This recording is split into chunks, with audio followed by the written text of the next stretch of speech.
The Australian Buloke. Growing slowly across the dry woodlands of eastern Australia, Alocasuarina luemani produces wood dense enough to sink instantly in water, earning it the widely cited title of the hardest wood on Earth according to the Janka scale. That scale measures hardness by recording how much force it takes to press a small steel ball halfway into a sample of wood, and Buloke tops the charts at approximately 5,060 pounds of force, more than double what common oak or maple can withstand before yielding. Despite that record-setting toughness, Buloke has almost no significant commercial timber industry behind it, since the tree tends to stay relatively small and rarely produces the large, usable boards that furniture makers or builders typically need.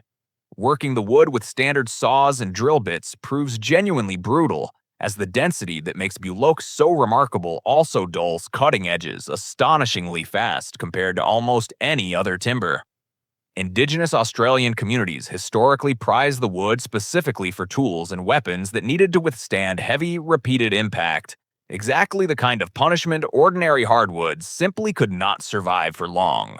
Some researchers who have retested Buloke against other extreme hardwoods note that hardness rankings can shift depending on moisture content and exactly which sample gets measured, meaning the title of hardest wood on Earth remains a matter of some genuine ongoing scientific debate rather than an absolute, permanently settled fact.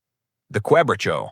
Spread across the dry forests of Argentina and Paraguay, Chinopsis trees earned a name that translates directly and bluntly from Spanish as axe breaker. A reputation built entirely on wood so tough that early loggers reportedly shattered their own tools attempting to fell it. Janka hardness testing places Quebracho consistently above 4,500 pounds of force, and its natural resistance to rot and insect damage made it the material of choice for railway ties and fence posts across South America for well over a century. The wood's heartwood also carries an exceptionally high concentration of natural tannins, historically extracted and processed into one of the region's most significant industrial tanning agents used in leather production worldwide. Every entry on this list represents a genuinely different record within the world of extreme wood hardness, and Garden's lab keeps tracking down species this tough for a new deep dive every few days, since almost no two hardest wood rankings ever agree on exactly which species deserves the top spot.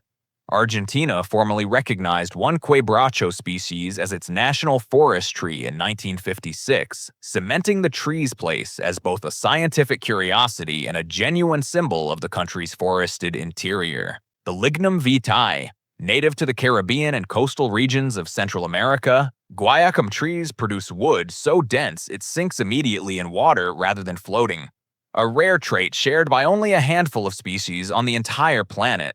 Beyond raw hardness, Lignum Vitae carries a genuinely unique advantage over every other wood on this list, since its tissue is naturally saturated with slick, self-lubricating resin that dramatically reduces friction wherever the wood makes continuous contact with metal or itself.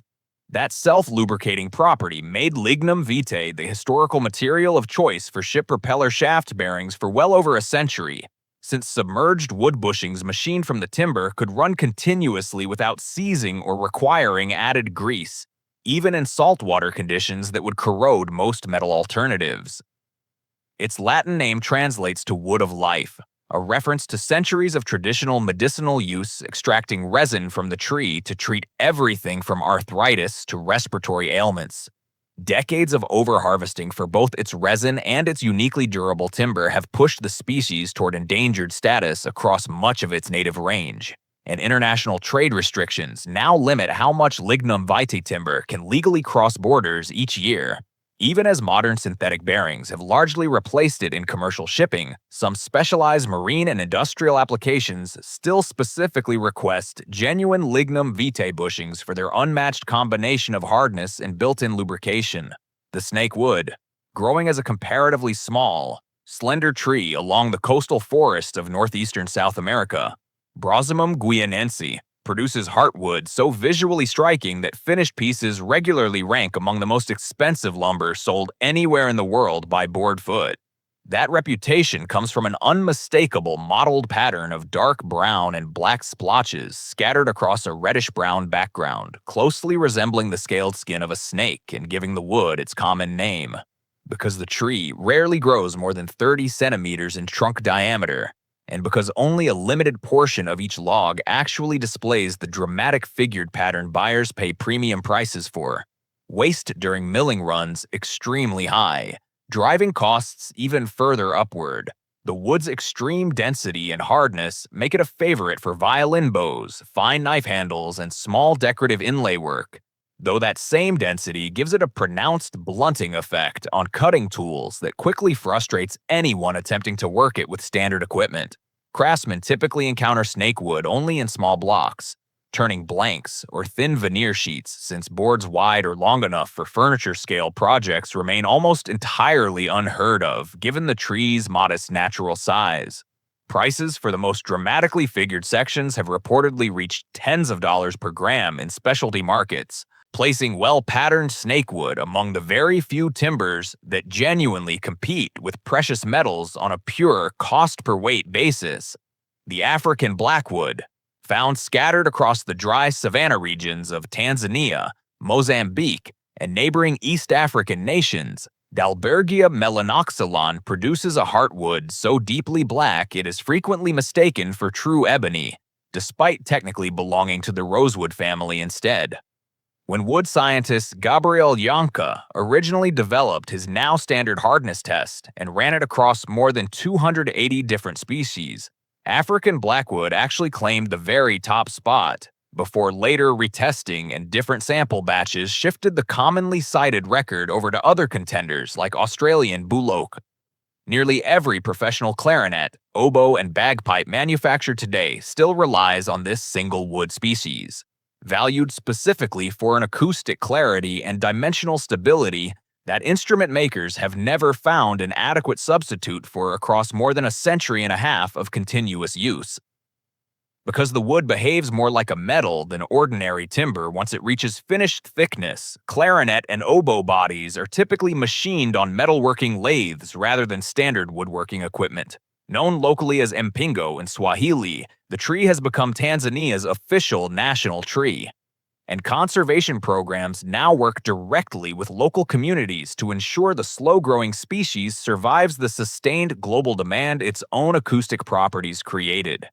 A single mature tree can take upward of 60 years to reach a diameter large enough for commercial harvest, a growth rate that leaves supply permanently unable to keep pace with the instrument industry's steady worldwide demand. The IPE harvested from the rainforests of Brazil and other tropical regions of South America. IPE produces a dense, dark brown hardwood that has become the global standard for premium outdoor decking, prized for a combination of extreme hardness and near-total resistance to rot, insects, and fungal decay. Janka hardness testing typically places IPE somewhere between 3,500 and 3,700 pounds of force, tough enough that the wood can remain structurally sound outdoors for decades without any chemical treatment or sealant ever being applied. That same density that makes IPE so durable also makes it remarkably heavy and difficult to work, frequently requiring pre-drilled pilot holes before a single screw can be driven without snapping, and quickly dulling standard blades that would cut through more common lumber with ease. Because IPE naturally resists moisture absorption so effectively, it has become a favored material for boardwalks and waterfront construction in demanding coastal environments where cheaper lumber would rot within just a few short years. Sustainable harvesting concerns have grown alongside the wood's popularity, since IPE trees grow slowly and are often widely scattered rather than concentrated, making responsibly certified sourcing a genuine challenge for builders trying to specify the material ethically.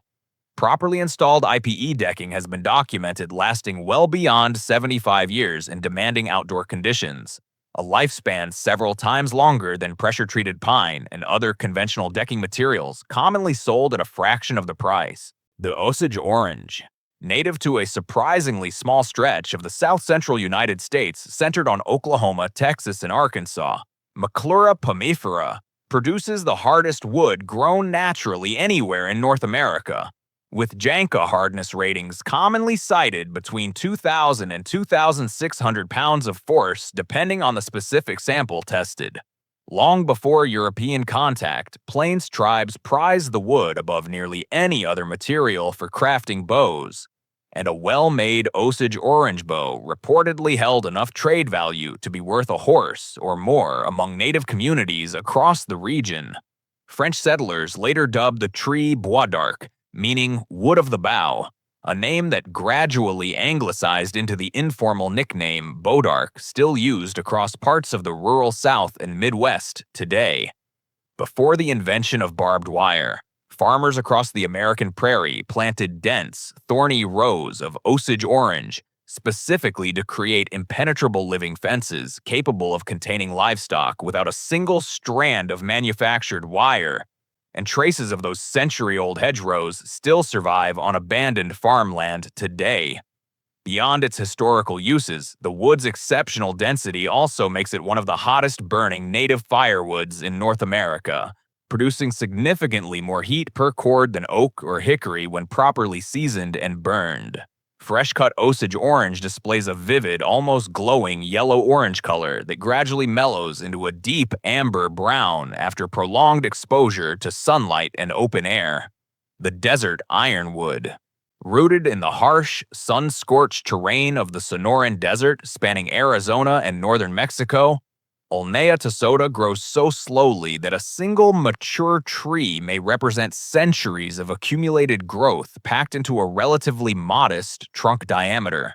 That extreme density, with Janka hardness ratings exceeding 3,200 pounds of force, means the wood sinks readily in water and takes a mirror-like polish once properly worked. Qualities that have made it a favorite material for fine sculpture and decorative carving among artisans across the American Southwest. Desert ironwood plays an outsized ecological role far beyond its own toughness, functioning as a keystone nurse plant that shelters young saguaro cacti and other desert seedlings beneath its canopy during their most vulnerable early years of growth. Because the tree grows so slowly and plays such a critical supporting role in fragile desert ecosystems, harvesting live desert ironwood is now heavily restricted across much of its range, and most wood sold commercially today comes exclusively from trees that died naturally rather than from active logging. The dense, richly grained wood ranges from deep reddish-brown to nearly black, and its natural oils give finished pieces a warm luster that craftsmen say only deepens with age and continued handling. Indigenous Seri and Tohono O'odham communities of the Sonoran Desert have carved the wood into detailed animal figures for generations, a tradition that later grew into a recognized folk art movement now sought after by collectors across the American Southwest and beyond.